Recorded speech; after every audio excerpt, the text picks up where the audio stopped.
One of the greatest things that comes with watching a lot of shows is the eventual top 10 list or the top 5 list that can be created out of watching such a large amount of shows. For me, at this current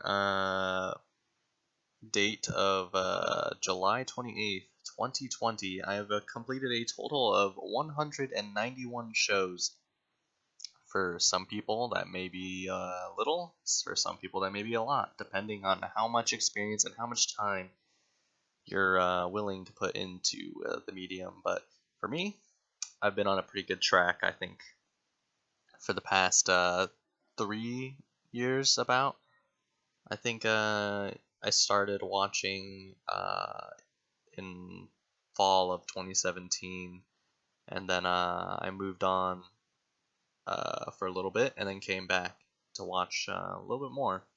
So, not bad for 3 years. That means I am consuming about 40 to 50 or 40 shows every year, just about 40 or 50. It's not bad. I think it's a pretty good number. But one of my favorite things to do is see how my tastes have changed over time. And so far, my tastes have been rapidly changing because it's my early introduction into the medium. So what I want to do is discuss my current top 5 shows of all time that I currently think um, are my favorites. And maybe, like, I don't know, 3 to 4 years down the line, my taste will have radically changed. Who knows? I don't think it'll be that radical. I think most people's top lists usually stay the same depending on what they haven't consumed, because I haven't consumed a lot yet. There's still a multitude of shows that I will eventually have to come to watch, and maybe they will make my top 10 or something like that. But right now, I think my list is pretty solid, even though there has been some recent shifts in my tastes to be a little bit more niche and centralized in watching more niche types of shows.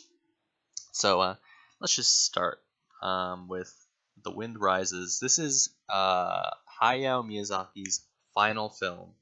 Well, I mean, final as in Hayao Miyazaki has always said this is my retirement film. I'm retiring, and then comes back a couple years later. In fact, he just released that Caterpillar movie.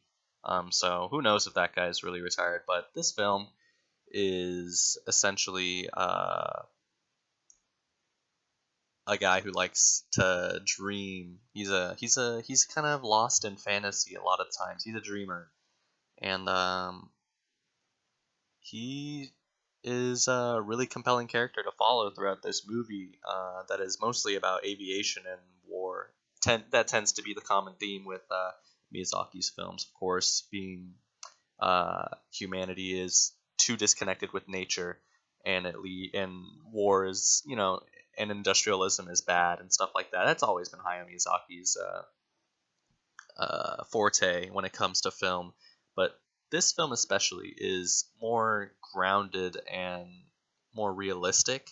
And when I say realistic, I mean it takes place in a setting that could actually be conceived by someone. In fact, this is based on a true story, but with, of course, a little bit of here's and there's on the side of fantasy, because there are some fantasy elements, because this guy loves to daydream and doze off into the night, thinking about flying. And there's a lot of symbolism in this film, and a lot of emphasis on just freedom and breaking away from things like industrialism and stuff like that, and the and how we as a society should be moving, or like, it's not we as a society, more like you should focus on your dreams and aspirations, and to do it you should sacrifice everything in your way to get to that point, which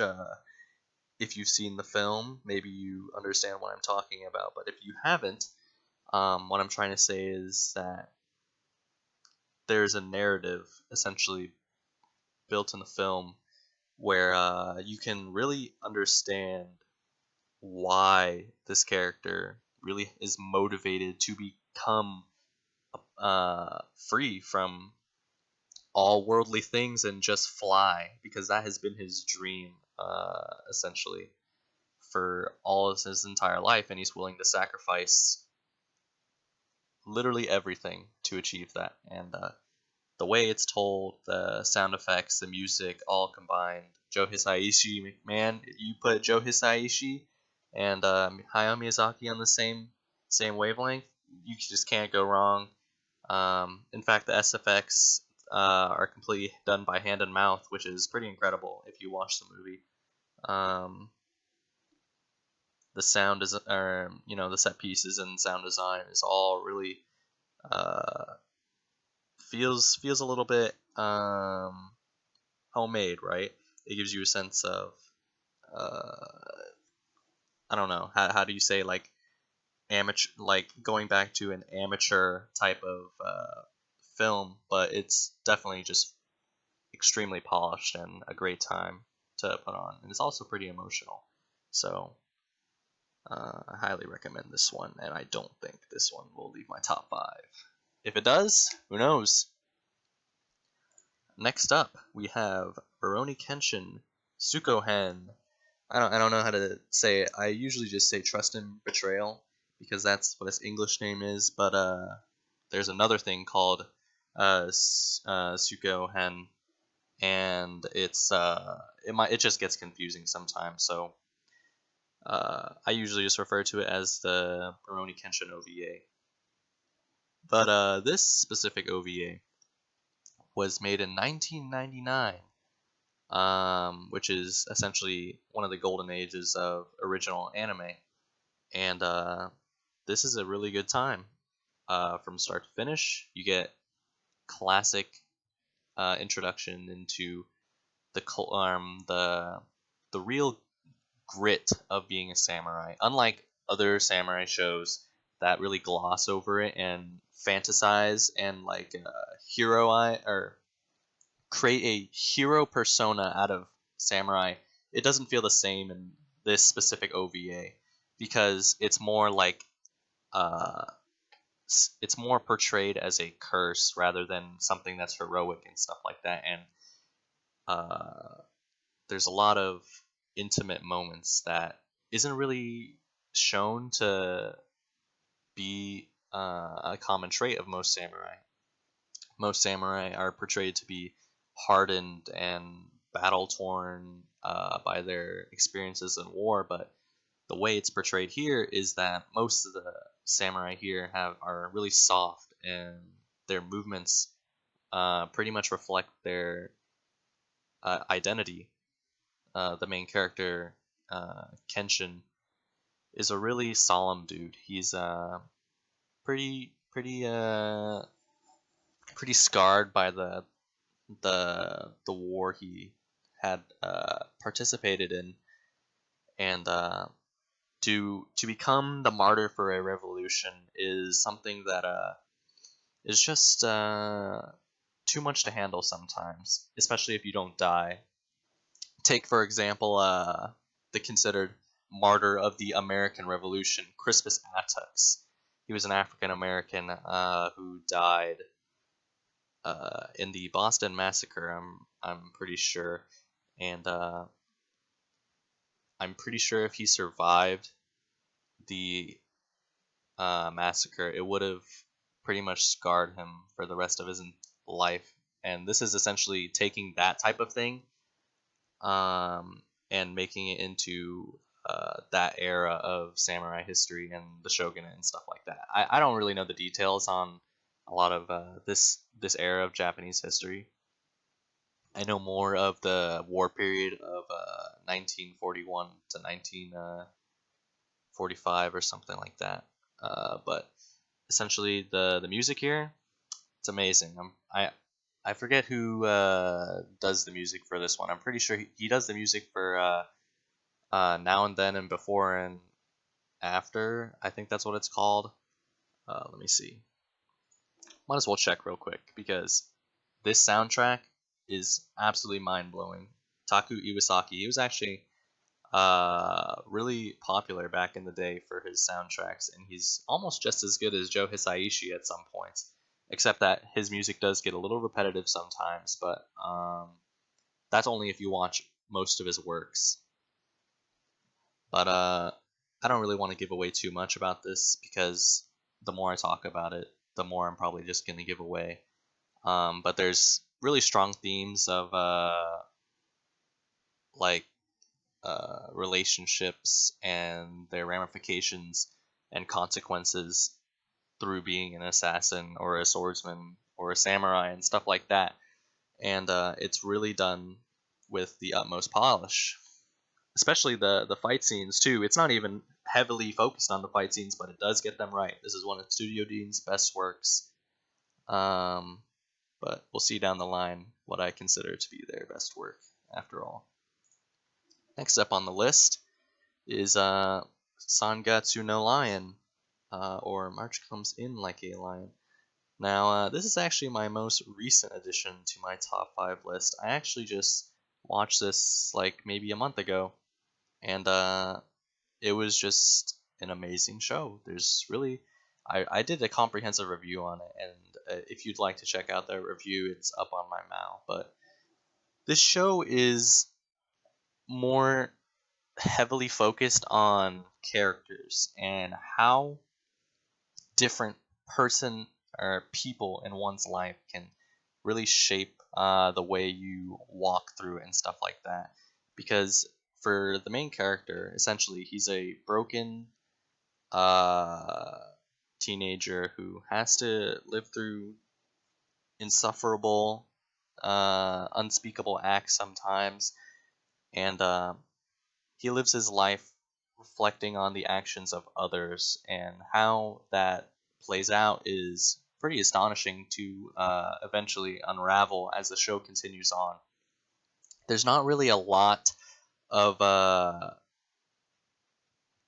like heavy emotion and stuff like that. There are definitely some points of it, but it's not trying to strive for that. At its essence, it's just a slice of life with some sports aspect, but the sport is essentially Japanese chess. Although that doesn't sound interesting, and I don't like sports anime that much, this show definitely gets it right, in my opinion. But also, it's just sometimes you get a show where it's so bold and so new when and that sounds cliche and stupid, but the main reason sometimes that I continue to watch and continue to even care about some of the plot points, because some of them are alright and some of them might get boring, is because of an amazing art style that I think really shows the true strength of visual storytelling to the finest extent. This might be the best visual storytelling I have ever seen. Amazing color palette, amazing choice of colors to represent the tone of the scene, and a lot of liberties and uh, free free animation techniques that aren't really used and common in a lot of anime, because a lot of shows fall into the same tropes, the same problems that I usually just immediately find a disconnect with. But this show definitely finds the right balance between not overwhelming the viewer with visuals and instead using color as a means of representing emotion. And that is just crazy directing from Akiyuki Shimbo and amazing talent for using colors in this way, because a lot of shows just don't have the same drive to do it and not the same prowess as Shimbo does. This dude has used colors and is really good with characters overall. I mean, look at the Monogatari series. You get um, a bunch of crazy animation techniques, nice colors all around, really good sense of centralizing the characters and grounding them so you understand them more. This dude, this is the culmination of his work. Hopefully we get a third season after this, but man, great show. And I'm only talking about it to this extent because I just watched it. Like these other shows before it, I did not watch. I have not watched in about like 1 or 2 years, so I can't really elaborate them as clearly as I can as these or this show because I literally just watched it. So that's why I'm going in so in depth on it. But next, we have K-On! Season 2. Now, it's kind of interesting to me how far KyoAni has come in these recent years and really strayed away from the slice of life genre and moving more to a serious tone to all their shows. Their more recent shows like Violet Evergarden and the Archer shows, I think it was called Sarune something, are all really trying to portray a sense of seriousness. And I think their strongest sense or their strongest points in their shows have always been based on not a tone of seriousness, but a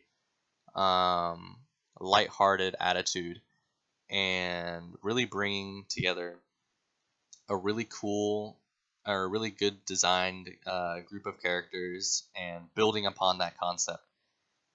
I can't really say the same about their more recent stuff, but this is basically the best show they have ever produced, and there's really a certain childish and whimsical nature you can get out of watching this show, especially if you're a male.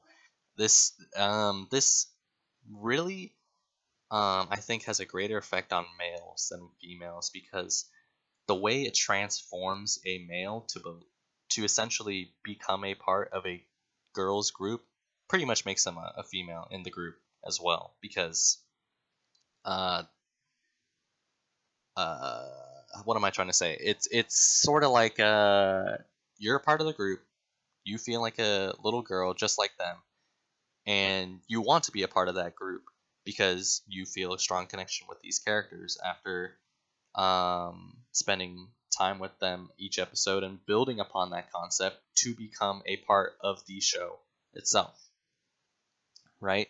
That's kind of the essence of what K-On! Tries to strive to do, is show you the evolution of a um, of a friendship and stuff like that.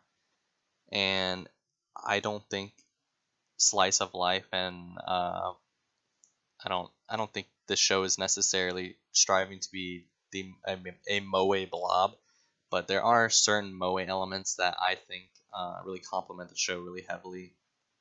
It's not like the music is, or like the background music is impressive at all. It's pretty basic and stuff like that. The vocal music is definitely great. I listen to that pretty often.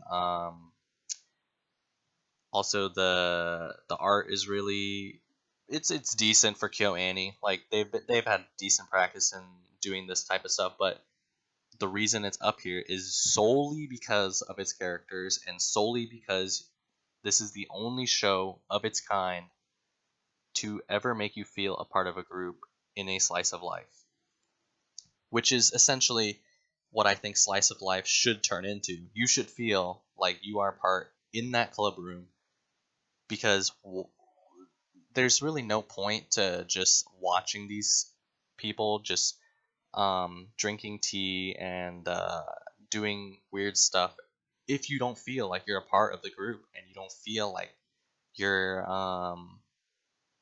you know uh, achieving stuff on the same level as them. Like you go through the same stuff as them and see how uh, the times are changing and stuff like that. I don't really know how to put it, but this show is a masterpiece. That's all I gotta say. There, that if I just describe it in one word, a masterpiece. Guess what? I'm re-recording this section because the way I worded it the first time was really stupid and redundant and really didn't sell the show at all. So, my actual top show of all time is Shouwa Genroku Rakugo Shinjuu. And this show is a masterpiece, just like K-On, but a little bit more. I mean, I just can't really go wrong watching this show at all. I just can't. There's just nothing, there's barely any criticism I can give. And even if I did give it, I'd be, I'd rather shoot myself than try to make this show. I mean, it's not like this show doesn't deserve criticism. Some aspects do deserve it. I'm just saying that, um, I would be shooting myself in the foot if I didn't sell this show as strongly as possible because barely anyone has seen this show, and it hurts me to be one of the only fans of this show, or at least be one of the only people that has this as their top show of all time. Anyway, this show is about a art form, or like a art form, called Rakugo, and the whole premise of the show revolves around storytelling through Rakugo, because Rakugo is, essentially just like an older form of Japanese storytelling through, uh, body language and oral repetitions of stories that people found as entertaining. Because back in the day, of course, this is in the Showa and Genroku era, uh, TV and stuff like that didn't really I don't know what would you call it. It's called not existing. Yeah, it doesn't exist. Radio might have probably existed, because this is during a pre-war and post-war period. It covers that era. So, yeah, you ain't got that. So this is, your only form of entertainment. Usually people flock to theater houses, where these guys perform, and, laugh and stuff like that, from a dude just performing hand movements and telling the stories with, expressions and stuff like that. And what I find so brilliant about this is how they actually found a way to make something that sounds so boring entertaining.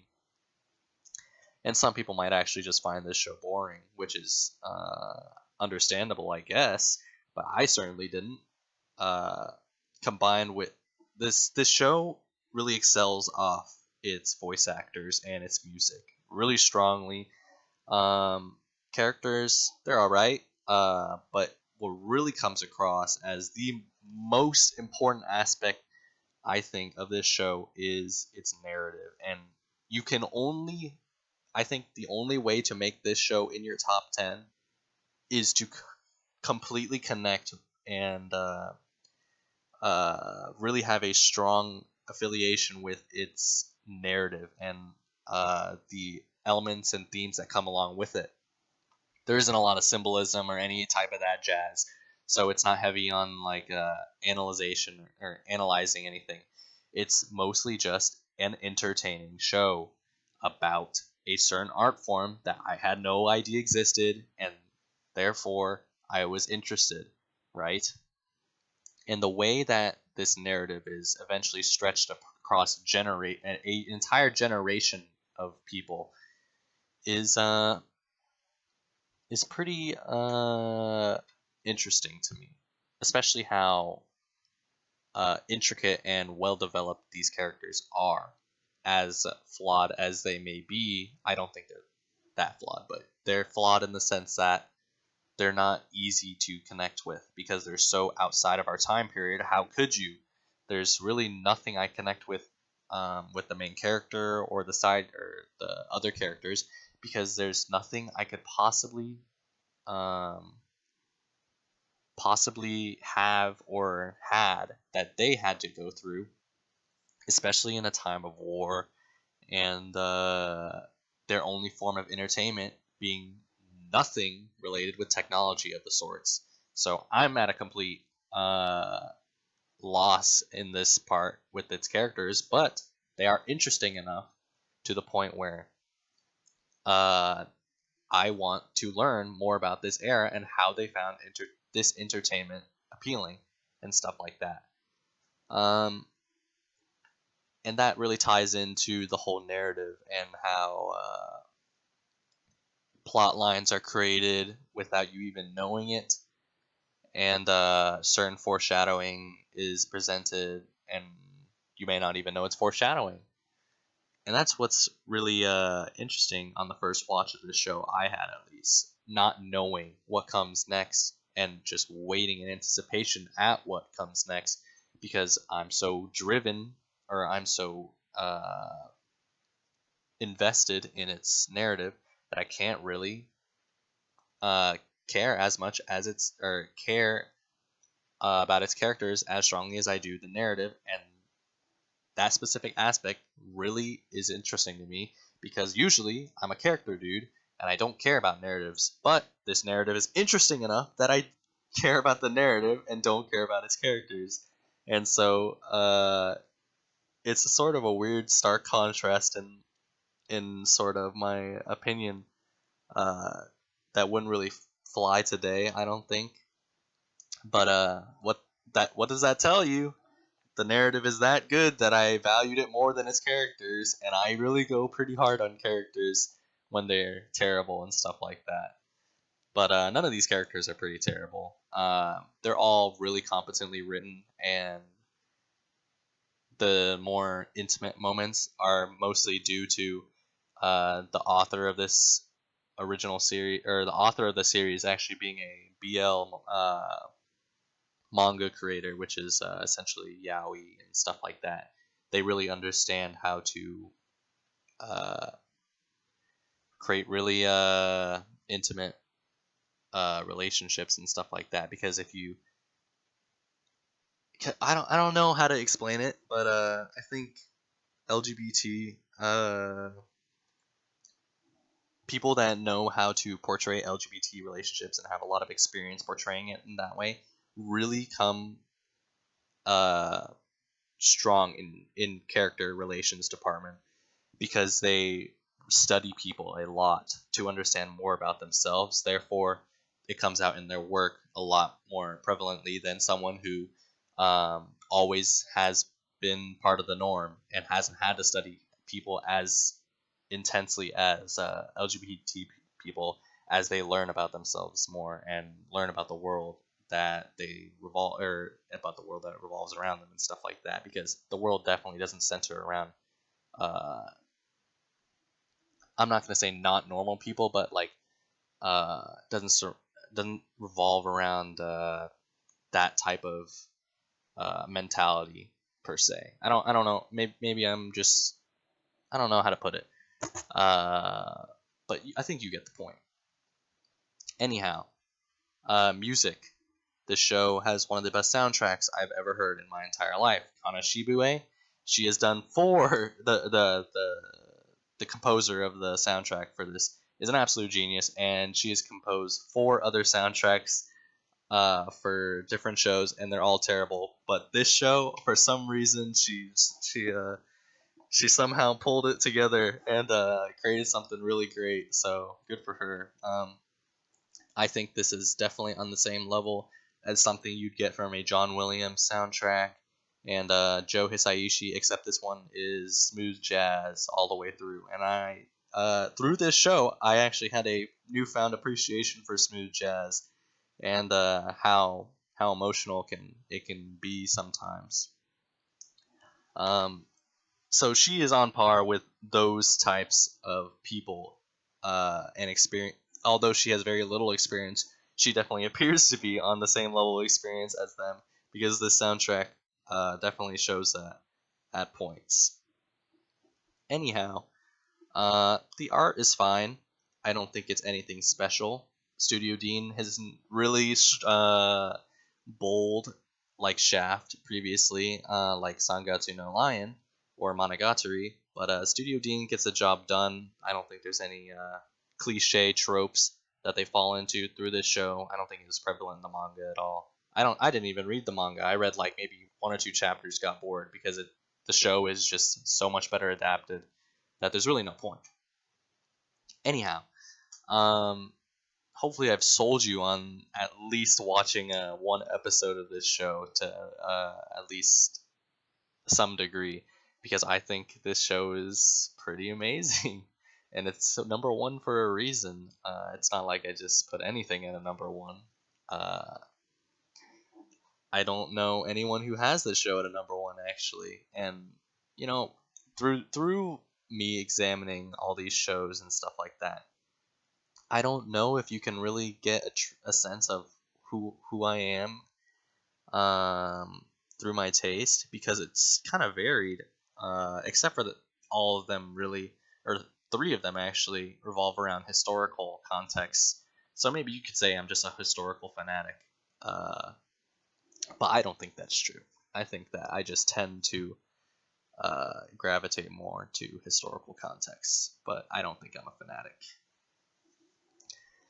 But hopefully you got something out of this examination into my taste, sorta. Um, I don't really think it's that important to put so much emphasis on having a top five show or top five list. But I think it's fun.